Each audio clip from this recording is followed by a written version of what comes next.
Bonsoir à tous, bienvenue en direct sur KTV. Nous sommes le vendredi 13 décembre et à la une de ce journal, le 20 décembre prochain, la plateforme de pré-inscription dans l'enseignement supérieur, Parcoursup, va ouvrir. Pour l'occasion, le vice-rectorat a organisé une distribution de guides d'orientation au NICEP, un outil clé pour aider les élèves à y voir plus clair dans leur orientation. Le professeur de la classe ainsi qu'une représentante du vice-rectorat ont pu répondre aux questions de tous les étudiants. Un reportage signé Paul Arthur Avit. Le 20 décembre sera un jour crucial pour les élèves de terminale. Ils pourront accéder à l'ensemble de l'offre de formation de France après le bac. Le guide d'ONICEP distribué aujourd'hui permettra de les accompagner dans la construction finale de leur projet et leur présentera également les offres de formation dans l'Académie de Mayotte. Une initiative rassurante et motivante pour les élèves. Concernant Parcoursup, en fonction de tout ce qui a été dit par à la fois le personnel du vice-rectorat et le professeur, monsieur aussi Loval, le proviseur du lycée Mamoudzou Nord, je pense que c'est rassurant pour le moment. On verra après en fonction, parce que là, on n'est pas encore rentré dans le dossier en question, dans les procédures. Mais pour le moment, je pense que c'est assez rassurant, ça a été très transparent. Une transparence qui leur permettra de se lancer avec plus de confiance dans des études qui risquent de les faire partir en métropole. Depuis l'année dernière, le vice-rectorat et plus globalement l'éducation nationale a décidé d'accompagner plus longtemps les élèves post-bac. Accompagner plus longtemps, accompagner de manière plus soutenue, j'ai envie de dire, tout simplement parce qu'en fait, comme je le disais tout à l'heure, ce qu'on a remarqué, c'est que nos élèves, parfois, n'ont pas obligatoirement l'ambition pour laquelle ils pourraient prétendre et qu'il faut qu'on les étaye pour effectivement qu'ils puissent oser, pour qu'effectivement il n'y ait pas de censure, pour qu'effectivement il y ait tout un dialogue qui soit mis en place avec les familles afin de les guider au mieux dans le choix qui sera bien évidemment le leur. Un choix de formation post-baccalauréat qui se rapproche de plus en plus. En effet, l'ouverture de la plateforme Parcoursup pour les préinscriptions aura lieu le 20 décembre. Éducation toujours dans votre journal. Le lycée de Sada accueillait ce matin la cérémonie de clôture de la semaine de la laïcité. Personnel éducatif et élèves étaient ainsi conviés à un moment fort en émotion avec au programme une remise de prix des meilleurs poèmes, affiches et discours réalisés par les élèves. Alors comment cette cérémonie s'est-elle déroulée? Comment les élèves ont-ils abordé la question de la laïcité dans leurs travaux? Un sujet signé Marion Tellier. C'est dans une salle comble que le proviseur, le vice-recteur et les personnalités invitées pour l'événement font leur entrée. Après quelques mots à propos de la laïcité, vient l'ouverture de la cérémonie de remise des prix. Le suspense est déjà perceptible. Les noms des premiers lauréats sont annoncés sous les applaudissements de leurs camarades. L'émotion est au rendez-vous. Pour beaucoup, cette récompense symbolise la reconnaissance de leurs travaux, mais aussi de leur habilité à manier les mots et à exprimer leur créativité. Je viens de recevoir le premier prix du concours d'éloquence sur la laïcité et je suis très émue parce que pour moi j'ai créé un discours mais je ne savais pas que j'allais être élue et je suis vraiment très contente. Le concours a été réalisé sans aucune contrainte, dans une volonté de liberté absolue. Chacun s'est alors approprié la thématique de laïcité en partant à la recherche de ses propres inspirations. Pour moi la laïcité, c'est le bon vivre ensemble. Et je me suis inspirée de ce qui se passe dans notre société. Parce que moi, je suis le genre de personne qui ne supporte pas de voir d'autres personnes qui ne tolèrent pas en fait. Et ça, c'est l'une des choses qui me marque le plus. Et je me suis inspirée de ça pour écrire mon discours. Parce que d'après moi, être français, c'est tolérer les autres, c'est les respecter, c'est d'aimer la différence. Et non le contraire. Le résultat est bluffant. Il montre l'investissement des élèves autour de la question de la laïcité conjuguée à une culture, une tradition et une religion très présentes sur l'île.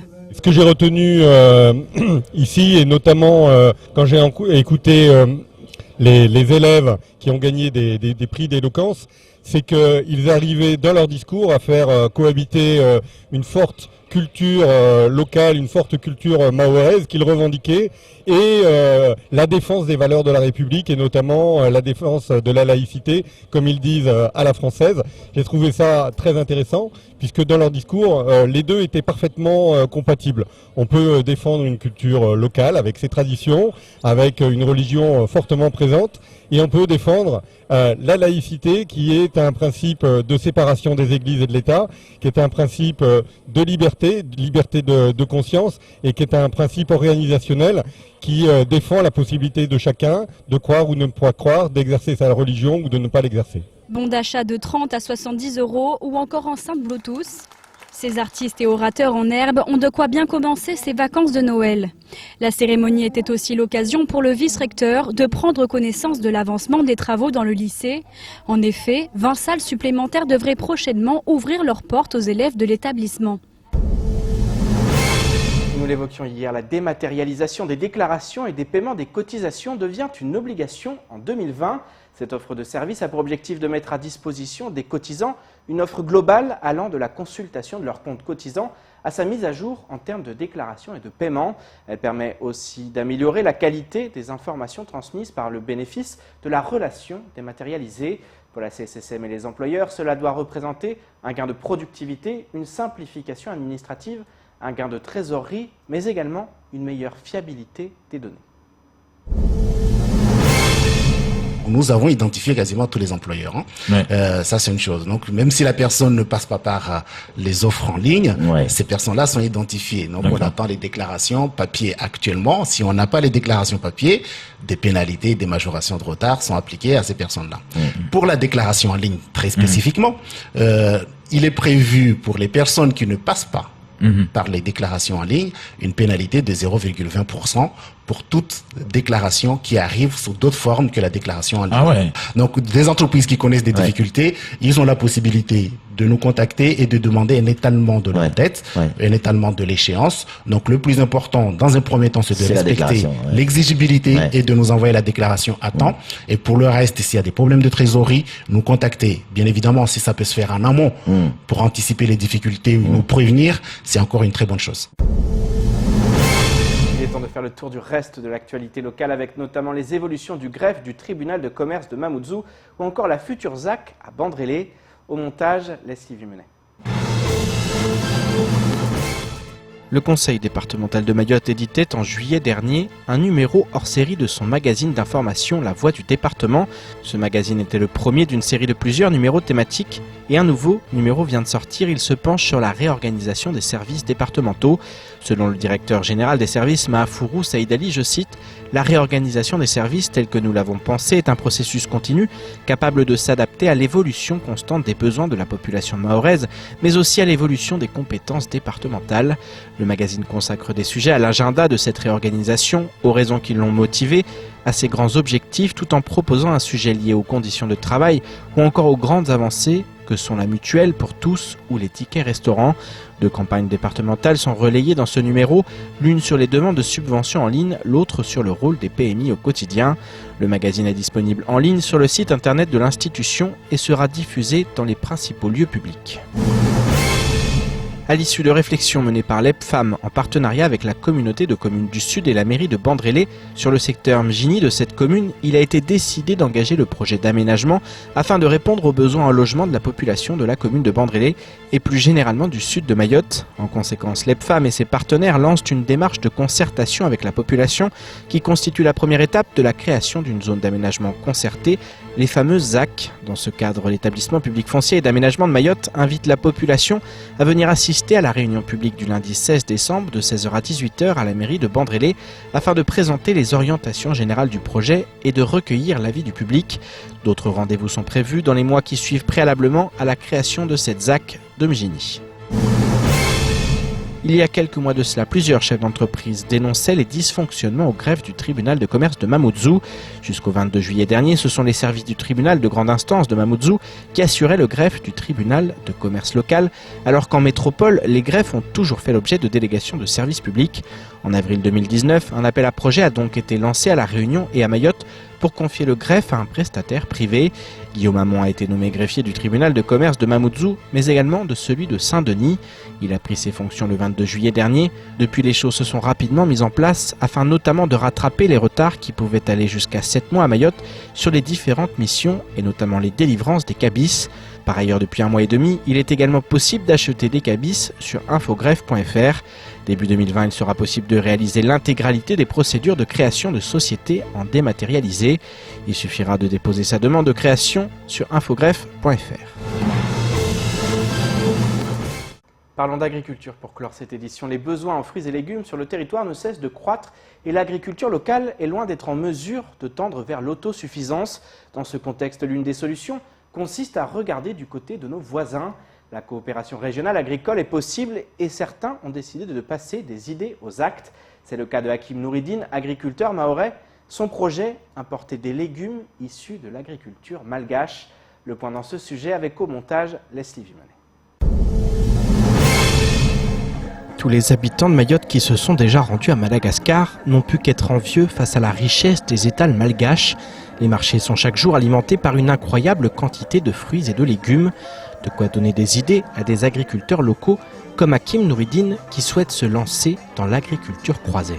L'agriculture croisée aujourd'hui, je pense que c'est l'avenir de Mayotte et c'est la solution qu'il faut d'ailleurs, sur laquelle il faut travailler pour développer l'économie agricole locale mais aussi régionale et aussi pour apporter des solutions pour la lutte contre cette fameuse question d'immigration clandestine qui est en train de pourrir Mayotte. Pourquoi? C'est une façon aussi, c'est une solution pour fixer des populations, en tout cas de notre région, chez eux. Pourquoi? Parce que c'est une façon aussi de développer une économie qui est basée sur le circuit court et que chacun puisse vivre sainement et aussi des produits qui sont autour de soi, mais aussi avoir des solutions moins coûteuses, économiques, pour nos populations aujourd'hui qui sont en train de se plaindre du coût de la vie. Depuis plusieurs mois, Hakim Nouridine travaille avec des techniciens malgaches et notamment avec une grosse coopérative basée à Diego. Aujourd'hui, le projet se concrétise avec un premier conteneur qui est actuellement au port de Longoni. Nous avons aujourd'hui un conteneur qui est arrivé sur Mayotte, qui va sortir dans quelques jours, qui a un projet qui va nous permettre un petit peu de recadrer, de faire un bilan un petit peu de ces échanges-là et d'améliorer les choses. Donc c'est un projet pilote qui est parti là, donc le conteneur qui est là en ce moment. Et l'idée, c'est d'en recevoir régulièrement et d'apporter de vraies solutions au prochain Ramadan, d'arriver à 100 tonnes d'oignons l'année prochaine. Si la coopération régionale en matière d'agriculture peine tant à se développer, c'est que les normes françaises et européennes sont très exigeantes. À ce titre, un travail est mené afin d'assouplir les règles sur des territoires où l'agriculture traditionnelle sans produits phytosanitaires reste encore très présente. Moi, ce que je constate aujourd'hui, c'est qu'on est en train de travailler. Effectivement, je reconnais et j'applaudis le travail qui est fait par les élus et nos autorités françaises, en tout cas les services diplomatiques de l'ambassade, mais aussi de ministères, qui ont mis en place aujourd'hui un bureau de Mayotte au sein de l'ambassade de France à Tananarive. J'y étais, j'ai vu les services en charge de la coopération. On a aujourd'hui un jeune Mahorais qui va être en place là-bas, qui va travailler justement dans ce sens-là. Mais ce qu'il faut aujourd'hui, c'est des techniciens. Ouais. Il faut accompagner cette dynamique de développement économique, de techniciens. Il faut mettre en place un vrai service qui soit capable de donner des rapports, un regard objectif et serein de ce qui se passe réellement de l'autre côté et adapter justement et proposer des solutions pour que ces batteries de lois qui sont justement des contraintes aux échanges, elles soient levées. Parce que des fois, c'est simplement par sécurité qu'on met en place des restrictions parce qu'on n'a pas les moyens de vérifier justement ces informations, de vérifier si ces produits-là sont réellement dangereux pour la santé à Mayotte ou pas. Si les produits importés doivent faire l'objet de la plus grande vigilance, certains producteurs locaux ne respectent pas toujours les règles en matière d'utilisation de produits phytosanitaires. L'agriculture croisée apparaît donc comme une option qui peut permettre de faire baisser les prix, offrir davantage de choix, mais également contrôler la conformité des produits vendus dès leur entrée sur le territoire. C'est ainsi que s'achève ce journal. Merci de nous rester fidèles sur KTV. Pour ma part, je vous donne rendez-vous de lundi dès 19h pour décortiquer, comme chaque soir, l'actualité locale. Excellente soirée et excellent week-end sur Quizy.